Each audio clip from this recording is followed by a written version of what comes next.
So you know Legos, those interlocking plastic bricks that can form all sorts of crazy structures. Well, guess what?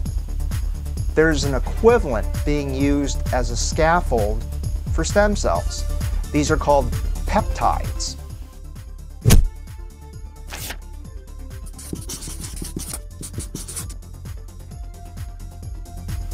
Peptide scaffolds are amino acids, which are the building blocks of proteins. They can be assembled into scaffolds and have the advantages of being both reproducible as well as functional. Sort of like Legos.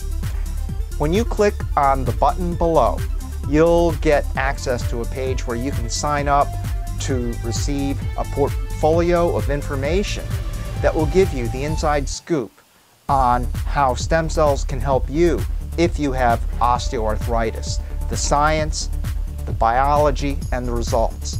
See you on the other side.